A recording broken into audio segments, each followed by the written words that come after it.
I love you, AppleJack, by Icudeadnow. Don't leave me. The day was beautiful, and so was the sun as it shone its brilliant white light down upon the farm ponies that inhabited the farmhouse.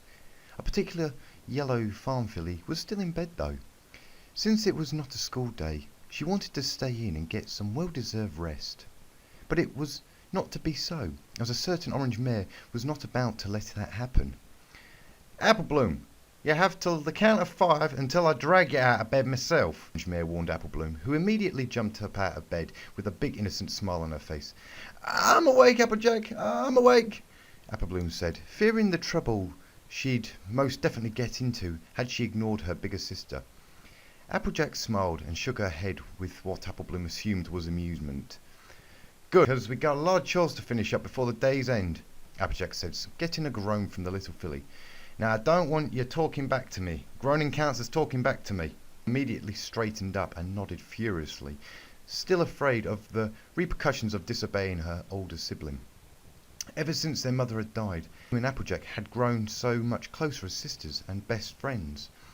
Sure, Sweetie Belle and Scootaloo were her best friends too, but she didn't share the special bond with them with her sister. With that, Applebloom went downstairs with AppleJack and had eagerly sat down at the dining room table. They waited for Granny Smith's amazing, and as always, the old mare did not disappoint. Granny slowly sat down at the table and began to eat her small portion of food. Big Macintosh, AppleJack all dug into the eggs and apple fritters with glee. "So, Applebloom," AppleJack began, which made Applebloom look up from her plate. "What did you want to start with first? Movie or helping me set up stand at the market?" The little filly thought this over in only a few seconds before she replied eagerly. "I want to help you with the stand," Applebloom said, with her little bow bouncing for a brief moment as her excitement got the best of her. AppleJack, Big Macintosh and Granny Smith all started laughing.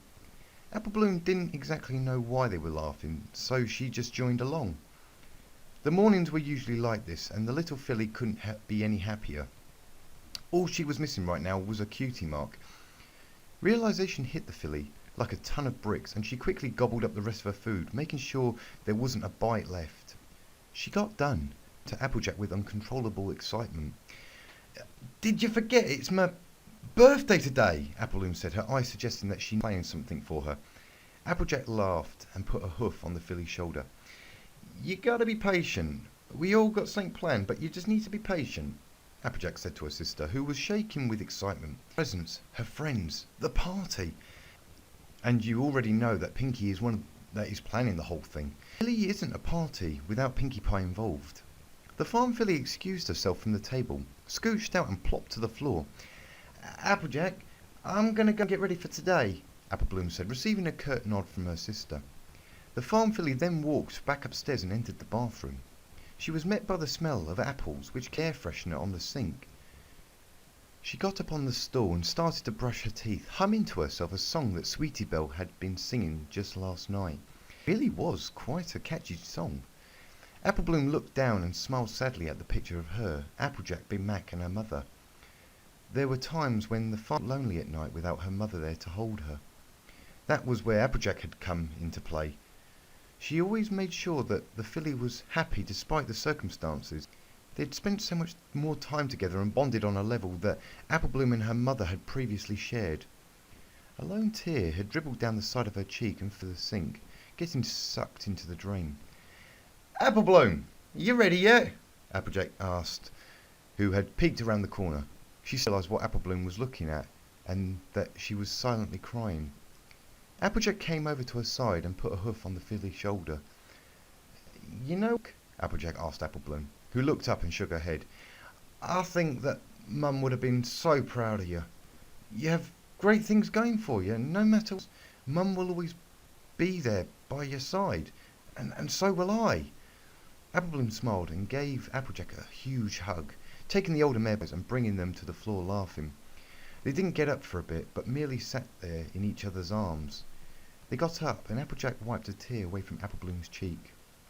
"Come on, I think we should get going before we're late," AppleJack said. And with that, the two sisters went downstairs and out the front door, but not before saying to the rest of the family.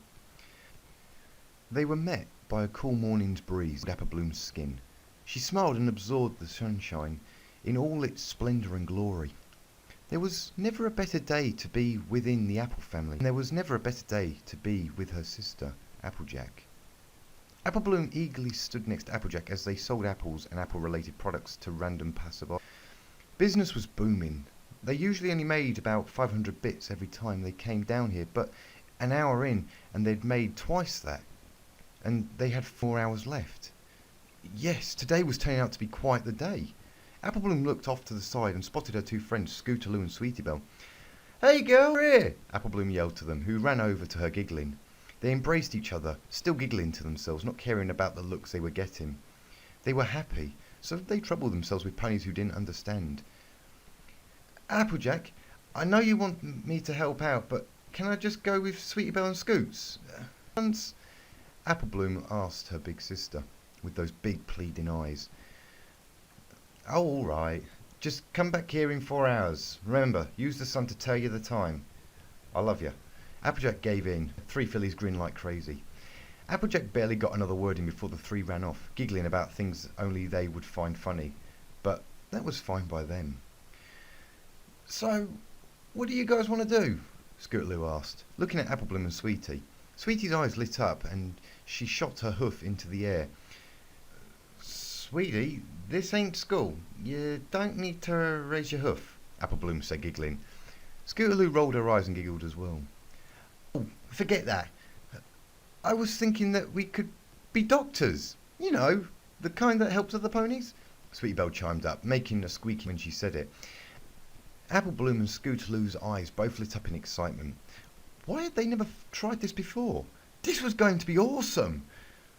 "Awesome idea, Sweetie Belle." All three fillies knew what to say next, and they did it regardless of the ponies that populated the streets of Ponyville. "Cutie Mark Crusaders doctors!" the three screamed out in unison as ran, looking for their first patient. Today was as happy as it would ever get. So happy, in fact, that they could not foresee the coming trials that he had for the three. Apple Bloom in particular. "No, I don't need to be examined for Celestia's sake," the stallion said, his voice raising to show his anger. The three fillies' ears drooped, and they frowned. They had tried to examine her because how else would they get Dr. Cutie Marks? Practice does make perfect, after all. "I'm sorry, mister. We made you angry," Apple Bloom said, her bottom lip trembling. The stallion's face softened, and he smiled. "Hey, maybe another pony needs a check-up, but I'd stick to ponies, all right? I'm not angry," the stallion said, receiving new smiles. They said goodbye and ran off, giggling as they looked for easy prey. Apple Bloom's bow flapped in the wind as they ran across town. "Wait up, guys!" Sweetie complained, who had fallen behind and was now trying to catch up. Scoots and Apple Bloom slowed down and let the unicorn catch up. I had an idea," Sweetie said, still tired from this town. "Well, don't keep us in suspense," Scootaloo said, obviously impatient to get to more crusading. Sweetie Belle tried to talk, but had to take a breather. "My idea was that we should go and see if AppleJack needs rescuing," Sweetie said, getting excited squeals from the other two. Wait, she's still working right now," Apple Bloom said, putting her other two friends into deep thought. "I'm sure she wouldn't mind. It is for Marks after all," Scootaloo said. They all agreed and went off to the town square where AppleJack was supposedly supposed to be. Apple Bloom could see AppleJack in the distance at her stand, selling apples and other things to all ponies around. The country filly waved and called to her sister, who looked up with a huge smile on her face as she too waved. She started walking with her friends over there. Apple Bloom adopted a look of horror when she saw AppleJack collapse onto the ground and start to convulse violently. Apple Bloom was shocked as she tried to comprehend what she was seeing. She ran to her sister's side, who had stopped shaking and was frighteningly still. "AppleJack? Wake up, AppleJack!" Apple Bloom screamed as she tried to look into her sister's eyes. AppleJack coughed, but what came out horrified the small filly like nothing had ever done. It had started to cough up blood. What was happening to her? Apple Bloom had to try and fix this, but how? All she could do was whisper weakly as a small tear escaped its prison and landed upon the older mare's chest, right where the heart would be. "Me, please?" She felt hooves take her away from AppleJack, but all she could think about was that last image she had of her sister. That smile showed the very thing that was the most precious in this world. Love. The small yellow filly waited outside the room where they were operating.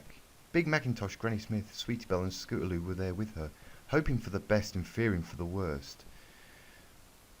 AppleJack hadn't best the entire week, but she was as stubborn as a mule and refused to be checked. Nurse Redheart came out, her face showing sympathy. "Do you want to hear the good news or bad news first?" Redheart asked them. Applebloom wanted to hear the good news, but she was too distraught to think or make up any rational thought. She still couldn't get the picture of that blood coming out of her sister's mouth. What would cause something as horrible as that? "Let's hear the good news first," Big Macintosh said, his face no longer showing indifference to the world, but one of utter worry and sadness. Nurse Redheart hesitated at first, but looked up again. "The good news is that she is alive," the nurse said, getting sighs of relief from every pony in the room. Every pony except Big Macintosh, who only looked even more worried. "And the bad news?" Big Mac asked. The nurse looked to the side, a tear forming in her eye. She tried to tell them what was wrong with AppleJack. Applebloom couldn't imagine that would be easy in any way. "The bad news is that we found a tumour the size of Big Mac's hoof right next to her heart. I estimate a couple of days, maybe a week, if she's strong enough. It has been brewing in her chest for what seems to be months. The fact that she's still alive is nothing short of a miracle," Nurse Redheart said, making Applebloom go to cry, violent shudders racking her young body. 3 days later, Applebloom had stayed the night at the hospital, next to AppleJack's bed, despite the objections from the staff. They eventually gave in and accepted it. Her head was on the side of the bed, dry tears around her eyes as she stared at the wall, eyes unblinking. Stirring from the bed broke her from her train of thought. She looked up and saw AppleJack looking at her with a very weak smile and a cough that's absolutely dreadful. "Applebloom? Is that you?" AppleJack asked, her eyes drooping as she seemingly strained to get a better picture of small filly. "Yes," Applebloom replied, heartbroken to see her sister in such a horrible state. Her usual headstrong posture, and replaced with it was an image of the very definition of broken. She was broken, and there was nothing Applebloom could do. "Remember," AppleJack began, but started coughing violently. Applebloom leaned in to listen. "Always remember that I love you, little sister, and so does Mum." Applebloom's tears flowed freely as she heard her sister talk for the first time in 3 days. "You want to know how I know that?" AppleJack asked, looking down at Applebloom with a pride and strangely happiness. "How?" Applebloom asked, afraid of the answer to come. "Because I see her now, and she says that she loves you no matter what, and that she's proud of you." AppleJack said weakly, and went into another fit of coughs. Applebloom's cry was stopped immediately as she stared at her sister with the saddest expression that no living soul could ever top. A lone tear trickled down her cheek after a minute of painful silence. "And else?" AppleJack asked her little sister, who took up to crying violently again. AppleJack under Applebloom's chin moved up to meet her with intense eye contact. "I am too," AppleJack said, a smile on her face as she laid back down and closed her eyes slowly and let out a long breath. What happened next alarmed the poor filly beyond anything that had ever happened before. The life monitor had begun an ominous beep that went into a continuous line. Apple had stopped beating. Somebody help, please!" Applebloom screamed at the top of her lungs as she shook. She watched as the life left her sister's eyes. Nurse Redheart and a few doctors came running in and took Applebloom out of the room. She watched, though, as they tried to revive the mare that she had once known to be the greatest pony of all time. At least to Applebloom, she was. Big Mac appeared behind her and put a hoof on Applebloom's shoulder. Together they walked down the corridor, already knowing the outcome and not wanting to be there when the staff told them that their fears were right. Apple Bloom looked back down the hallway, her face scrunched up in sorrow.